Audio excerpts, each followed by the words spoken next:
Good morning students. आप सभी विद्यार्थियों का आज व्हाट्सएप ग्रुप की इस फर्स्ट क्लास में स्वागत है। प्रिय विद्यार्थियों, अभी अभी आपने 10वीं कक्षा की परीक्षाएं दे रखी है। आपका रिजल्ट अवेटेड है। जैसा कि आप जानते हैं कि पूरे देश में कोरोना महामारी फैली हुई है।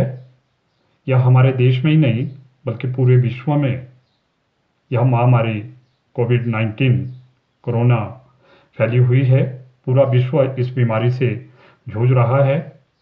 इसी कारण हम आप सभी लोग लॉकडाउन की स्थिति में है। लंबे समय तक ये लॉकडाउन रहने की उम्मीद है। तो प्यारे बच्चों, इस अवधि में लॉकडाउन की इस अवधि में कितना ही अच्छा हो यदि हम अपने कार्य को सुचारू रूप से करते रहें। आपका जो कार्य है पढ़ाई करने का, आप उसको घर में बैठ करके करें। और हम अध्यापकों का भी जो कार्य अध्यापन का है उसको ई टीचिंग के माध्यम से न्यू टेक्नोलॉजी के साथ आपके साथ हम संपर्क करते रहें और आपको पढ़ाते रहें। प्यारे बच्चों, +1 कक्षा एक ऐसी कक्षा है जो आपके फ्यूचर कैरियर को डिसाइड करेगी, क्योंकि इसी क्लास में जो विषय आप चुनेंगे वही विषय आगे चल करके आपका भविष्य बनाएंगे। जैसा कि आपको मालूम है कि हमारे स्कूल एजुकेशन में +1 और 2 लेवल में 3 विषय शामिल होते हैं, जिसमें साइंस स्ट्रीम है, आर्ट्स स्ट्रीम है और कॉमर्स स्ट्रीम है। प्रिय विद्यार्थियों, आपको मालूम होना चाहिए कि कौन सी स्ट्रीम पढ़ करके या ले करके हम क्या बन सकते हैं। सबसे पहले मैं साइंस स्ट्रीम की बात करूंगा कि अगर आप विज्ञान विषय को चूज करते हैं इस अवस्था में +1 से, तो विज्ञान विषय के 2 भाग यहाँ पे हो जाते हैं साइंस के, मेडिकल और नॉन मेडिकल। मेडिकल विषय में फिजिक्स, केमिस्ट्री, बायोलॉजी और इंग्लिश जो है सभी विषयों का कंपलसरी सब्जेक्ट होता है। उस विषय का आप चुनाव कर सकते हैं। और साइंस नॉन मेडिकल में आप फिजिक्स, केमिस्ट्री, बायोलॉजी के स्थान पर मैथ का चुनाव कर सकते हैं और इंग्लिश सभी विषयों के लिए कॉमन होती है। इसी तरह से कॉमर्स विषय अगर आप चुनना चाहते हैं तो इस विषय में भी आपको अकाउंटेंसी, बिजनेस स्टडी और इकोनॉमिक्स और इंग्लिश जो है कॉमन विषय के रूप में सभी विद्यार्थियों को पढ़ाई जाती है। इसी तरह से अगर आप आर्ट्स विषय में दाखिला लेना चाहते हैं, +1 विद आर्ट्स करना चाहते हैं, तो इसमें इंग्लिश कॉमन विषय रहता है और इसके साथ साथ आपको पॉलिटिकल साइंस, हिस्ट्री,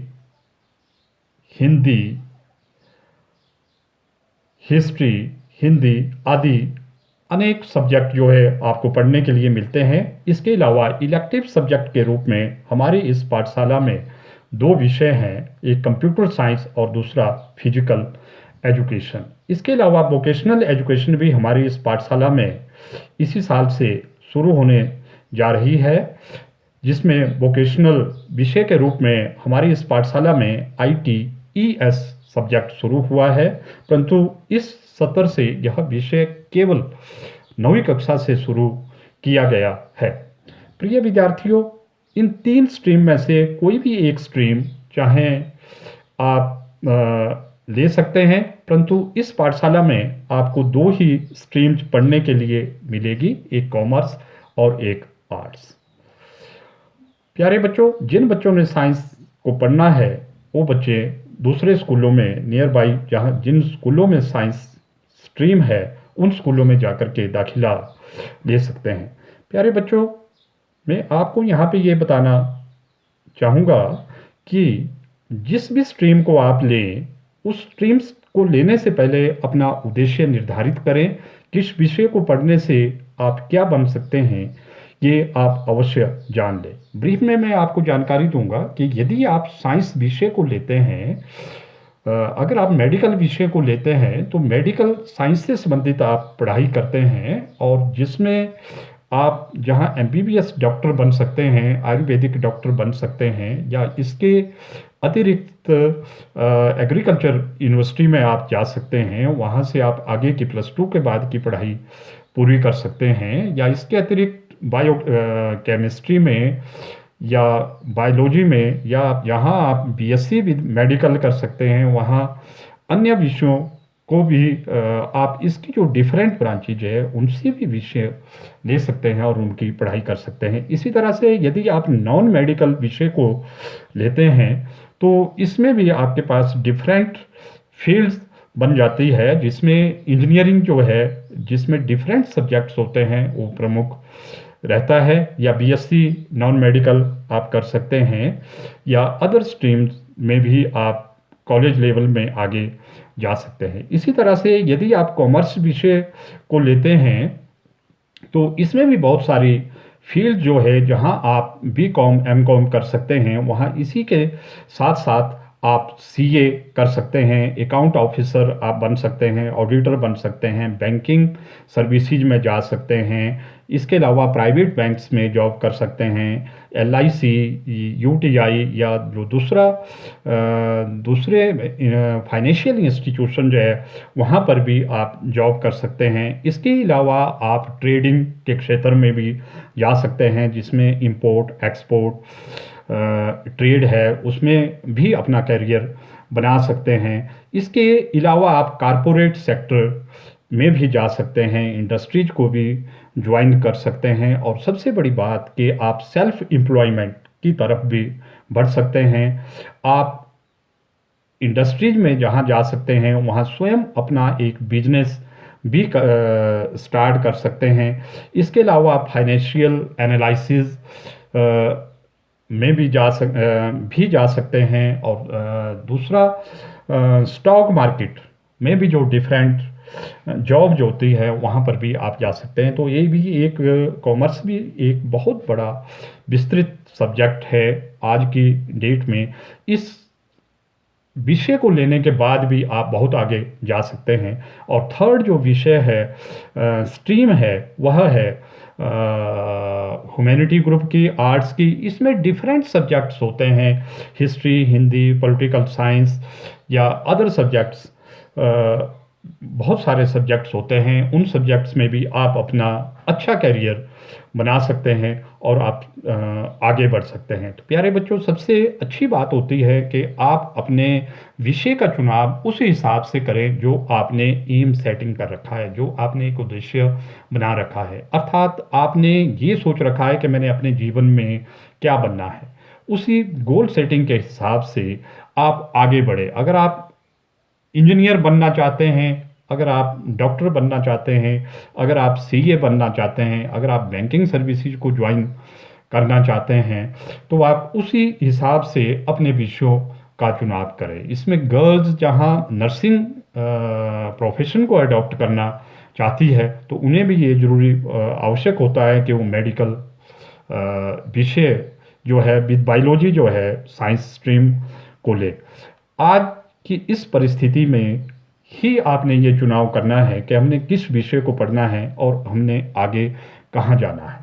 अगर आप आज गलत विषय को चुन लेंगे और आपकी हॉबी या आपका एम या आपका गोल कुछ और है, तो आपको इसमें बहुत सारी बाद में दिक्कत आएगी, फिर आपको पछताना पड़ेगा। क्योंकि जब आप एक स्ट्रीम में चले जाते हैं, +2 में चले जाते हैं, आप अपर स्ट्रीम से लोअर स्ट्रीम की तरफ को वापस आ सकते हैं, परंतु आप लोअर स्ट्रीम से अपर स्ट्रीम में नहीं जा सकते। जैसे एग्जांपल के लिए मान लीजिए आप +2 विद साइंस मेडिकल या नॉन मेडिकल करना चाहते हैं और बाद में आप सोचते हैं कि मैं साइंस मेडिकल या नॉन मेडिकल में नहीं करूंगा बल्कि मैंने कॉमर्स में शिफ्ट होना है, तो आप बीएससी छोड़ करके बीकॉम में एडमिशन कॉलेज लेवल में ले सकते हैं। इसी तरह से अगर आप सोचते हैं कि भी मैंने ना तो साइंस पढ़नी है ना कॉमर्स पढ़ना है और अब मैं आर्ट्स पढ़ना चाहता हूं, तो आप कॉलेज लेवल में जा कर के बीए फर्स्ट ईयर में दाखिला ले सकते हैं और साइंस या कॉमर्स विषय को आप छोड़ सकते हैं। परंतु यदि आप बाद में ये सोचें, जब आप +2 कर लेंगे किसी भी फैकल्टी में और फिर आप सोचें कि भाई मैंने तो +2 तक आर्ट्स पढ़ा, अब मैं चाहता हूँ कि मैं साइंस पढूँ, तो यह संभव नहीं है कि आप उस स्थिति में कॉलेज में जाकर के साइंस ले सकते हैं। तो प्यारे बच्चों, सबसे पहली बात यही है कि आप विषय का चुनाव बहुत अच्छी तरह से सोच समझ के करें, अपने पेरेंट्स की गाइडेंस लें, अपने टीचर की गाइडेंस लें और स्वयं भी अपने आप को एस्टिमेट करें। जो जितनी मेहनत आपने 10वीं में कर रखी है, उसके हिसाब से जो 10th के आपके मार्क्स हैं, वो भी आपका अच्छा मार्गदर्शन करेंगे कि आप कितना स्कोर करते हैं। अगर आप फर्स्ट डिवीज़न या more than first division 10th में लेते हैं, 10वीं के एग्ज़ाम में आपकी आती है या आने की उम्मीद है, तो आपको मैं यही राय दूंगा कि आप अवश्य ही साइंस स्ट्रीम का चुनाव करें। परंतु यदि आप ये सोचते हैं कि 10th का जो मेरा स्कोर है, मेरे जो नंबर है वो थोड़े कम आएंगे, तो इस स्थिति में मेरा आपको यही सुझाव है कि आप कॉमर्स विषय का चुनाव करें और या आर्ट्स विषय का चुनाव करें। कोई भी विषय कम नहीं होता है, सभी विषयों की अपनी अपनी अपनी एक लाइन होती है, अपना अपना एक भविष्य होता है, परंतु मेहनत सभी विषयों में करनी होती है। तो प्रिय विद्यार्थियों, आज के मेरे इस फर्स्ट लेक्चर में मैं सिर्फ आपको यही बताना चाहता था कि आप अपने विषय का चुनाव बहुत ही अच्छी तरह से सोच समझ करके करें। अपने पेरेंट्स से, अपने भाइयों से, आपके जो गांव में बड़े पढ़े लिखे लोग हैं, उन लोगों से ज़रूर ही आप इसके बारे में कंसल्ट करें और उसी विषय का चुनाव करें, ताकि आप आने वाले समय में अपने मंजिल को प्राप्त कर सकें या जो आपका उद्देश्य है उसको आप प्राप्त कर सकें। इन्हीं शब्दों के साथ एक बार फिर से आपसे यही आग्रह करते हुए कि आप अपने विषय का चुनाव बहुत ही सोच समझ के करें और उस जिस विषय को आप चुन लें, उसके उस विषय की आप गहनता से, गहराई से बहुत ज़्यादा मेहनत करें, पढ़ाई करें, तभी आपका भविष्य उज्जवल हो सकता है। जय हिंद, धन्यवाद, थैंक यू।